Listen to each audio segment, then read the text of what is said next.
Eux, ils marchent par la foi et non par la vue. Mais moi, je vous conseille vivement de marcher par la connaissance scientifique et historique, notamment celle de nos ancêtres kémites, par les cinq sens et par l'intelligence. À vous, à Pierre.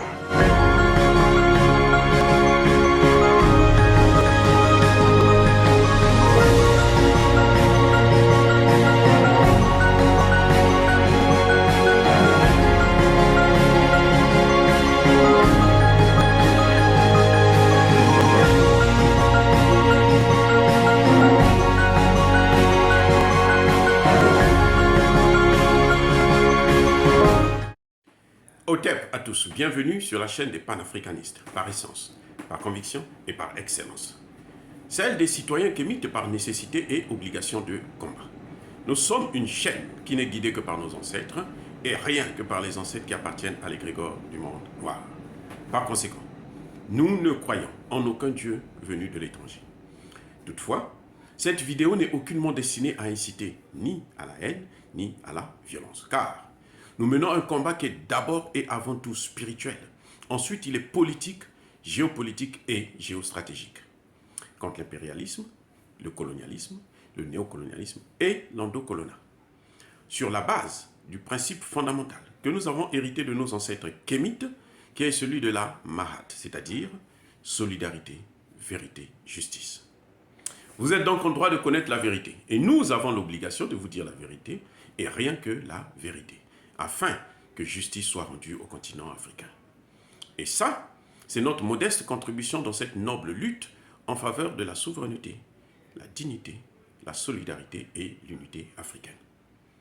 Et ça, c'est ce qu'on appelle le panafricanisme. Oui, bien-aimés frères et sœurs,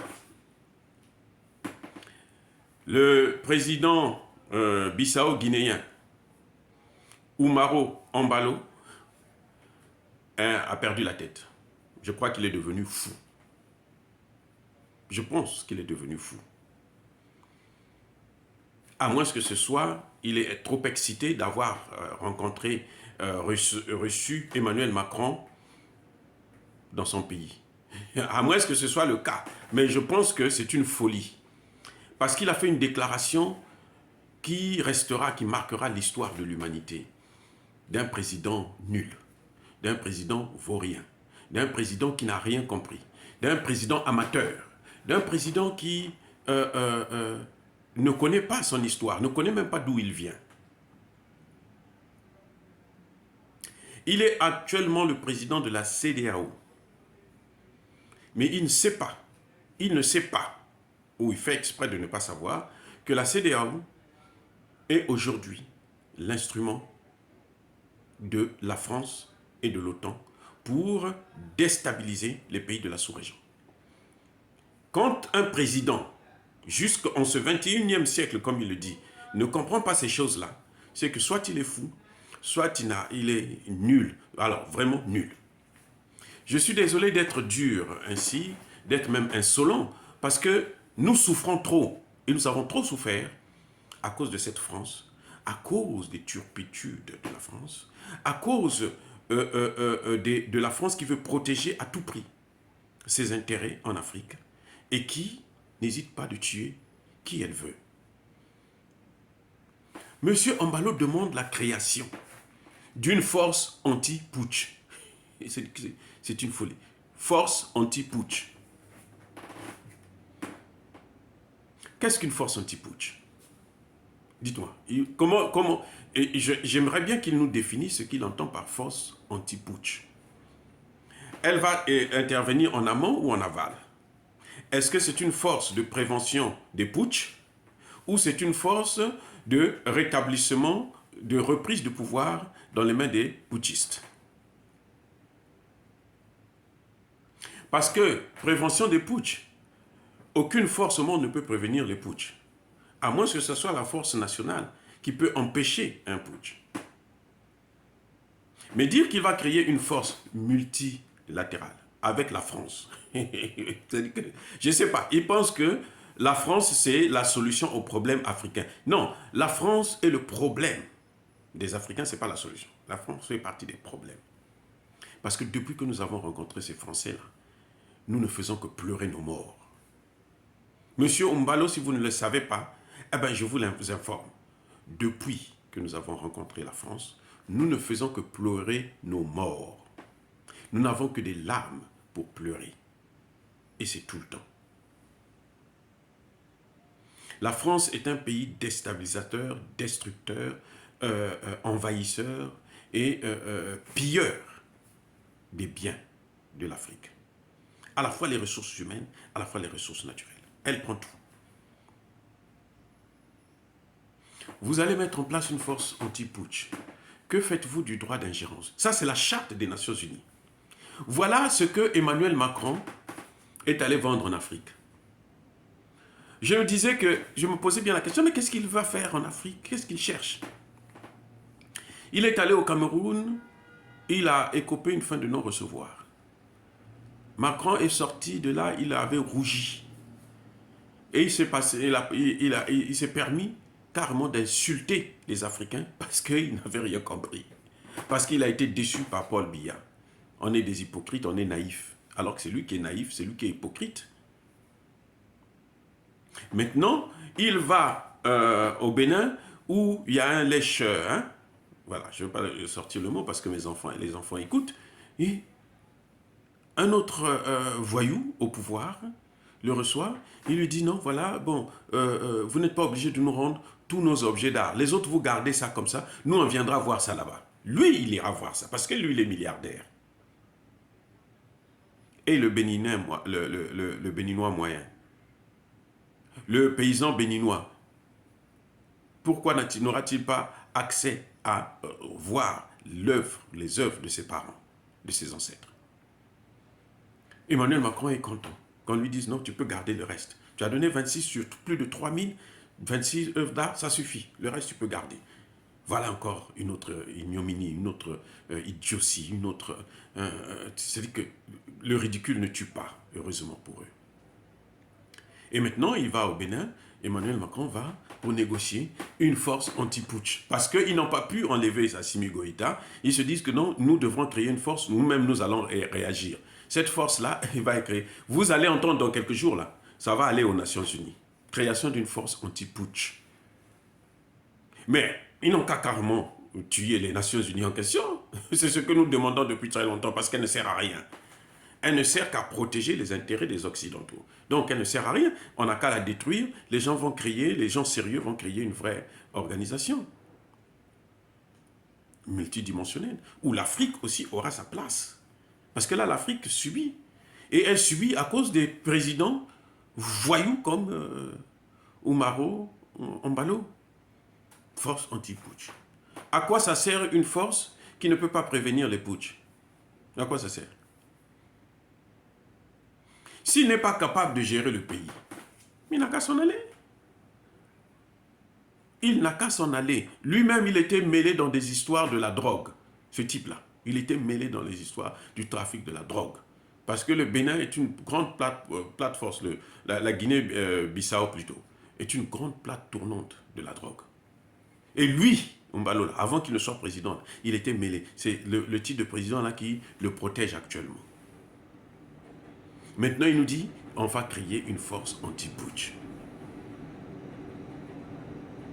Un trafiquant de drogue qui dit qu'on va créer une force anti-putsch. Ça, voilà ce que la France a apporté en Afrique. Elle est venue en Afrique, les poches trouées. Elle n'a rien. La dette de la France, là, elle est... seulement le premier semestre, là, le premier semestre de 2022, la France s'est endettée à hauteur de 90 milliards d'euros. 90 milliards d'euros. Là, le premier semestre. Là. Où est-ce qu'elle va avoir l'argent pour entretenir cette force? Mais Umbalo ne sait pas que la France a déjà des bases militaires en Afrique et que nous, on n'en veut pas. On demande justement à ce que ces bases-là puissent repartir. Maintenant, ils reviennent. Mais qui a dit à M. Umbalo que les problèmes africains ne se règlent que par la force?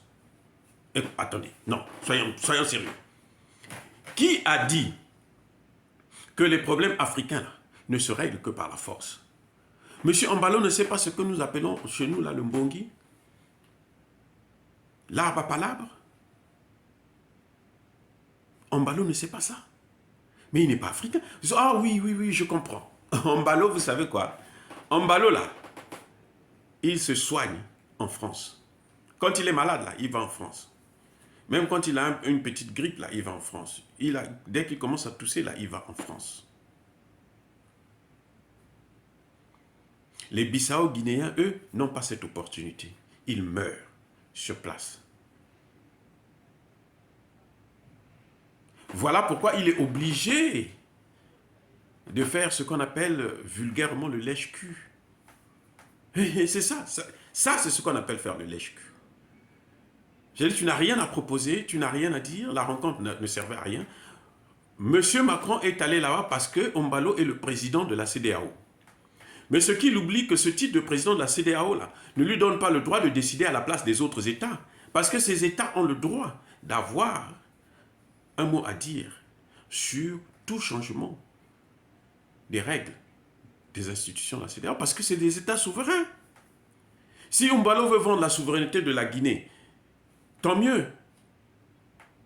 Mais il n'a qu'à vendre celle de la Guinée, pas celle des pays de la CEDEAO, ou pas celle des pays africains. Parce que quand il sort une telle idée aussi stupide, c'est-à-dire que plus stupide que ça, je n'en ai jamais vu pour un chef d'État. Nous avons des chefs d'État ridicules, mais ça là, c'est trop. Il demande à la France qu'ils puissent créer ensemble une force anti-putsch qui viendra s'ingérer dans nos affaires. Mais, ah oui, il y a une chose qu'il a dit, que j'ai retenue, qui est intéressante. Il dit que le pouvoir appartient au peuple. Très bien. Au Congo démocratique, là, dans le Kivu, là, à Goma, là, maintenant la situation est en train de se généraliser dans l'ensemble du pays. La population ne veut plus la MONUSCO. Que va faire Mbalo avec sa force anti-putsch? De tuer la population en question? Au Mali, là, M. Mbalo doit le savoir. Pourquoi ils ont levé les sanctions? Ce n'est pas à cause d'Assimi Goïta, c'est à cause du peuple malien, parce que la population s'est mobilisée, puisque la population a reconnu que c'est elle qui avait demandé à ce qu'il puisse avoir un coup d'État, qu'on puisse déstabiliser IBK. C'est ça le problème du Mali. La population qui a décidé, qui a donné le feu vert pour la déstabilisation du pouvoir de IBK. Qu'est-ce que cette force anti-putsch fera à cette population? Elle va tuer cette population? Voilà un voyou, un imbécile comme ça qui demande à ce que les Blancs puissent encore créer des forces pour nous tuer. Alors qu'il y en a déjà assez, il y en a tellement qui nous massacrent et que nous ne voulons pas, nous sommes en train de nous battre pour les repousser maintenant pour qu'ils repartent chez eux. Mbalo leur ouvre la porte grandement ouverte avec le sourire à la bouche. Mais c'est une folie, une force anti-putsch. Créée avec qui? Avec la France. Les déstabilisateurs du Sahel, du Golfe de Guinée. Mais, attendez, ça dit que je n'arrive pas à comprendre. Mbalo là a oublié que si le Sahel là est déstabilisé aujourd'hui, c'est à cause de cette même France, à l'époque Nicolas Sarkozy, qui a diligenté toute une opération qui a mis toute la communauté internationale, dite internationale, donc l'Occident et l'OTAN, pour détruire la Libye et tuer Kadhafi et prendre les terroristes de là-bas, les déverser dans le Sahel et maintenant on les déverse dans le golfe de Guinée. Mais attendez, ce type-là, il a quoi? Il est fou. Il est fou. Alors, vraiment, il est fou. Je suis désolé de son titre de président. Quand un président veut se faire respecter, il n'a qu'à savoir faire des vraies propositions. On nous a pris, cette France-là nous a pris en esclavage, elle nous a colonisés, elle est en train de nous recoloniser, et maintenant elle est en train de diviser nos pays.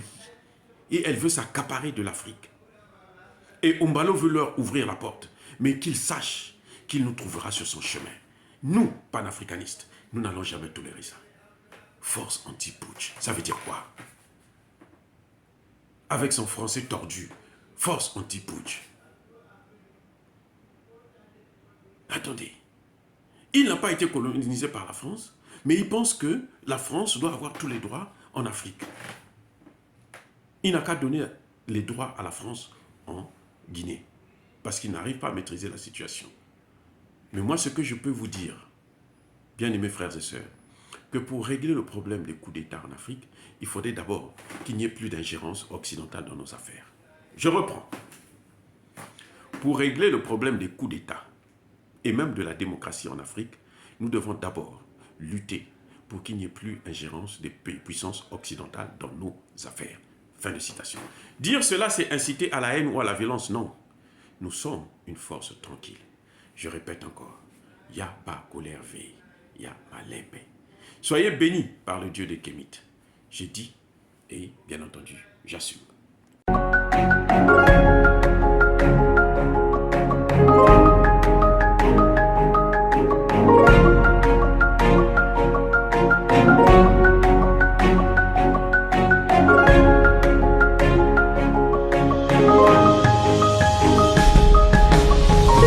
Bien-aimés frères et sœurs, vous connaîtrez la vérité et la vérité vous affranchira. Ça, c'est pas moi qui le dis, c'est la Bible qui le dit. Mais moi, je vous dis mieux. Vous connaîtrez la vérité historique, notamment celle de vos ancêtres kémites, et vous aurez une vision globale de ce que c'est que la vraie souveraineté politique. J'ajoute, vous reviendrez à la spiritualité africaine ancestrale et vous comprendrez les enjeux de l'indépendance économique. Et pour terminer, vous accepterez votre identité culturelle kémite et vous obtiendrez deux choses. La première, c'est la paix. La seconde, c'est le développement, à une condition. L'unité de toute l'Afrique noire, l'unité de tous les Noirs du monde entier.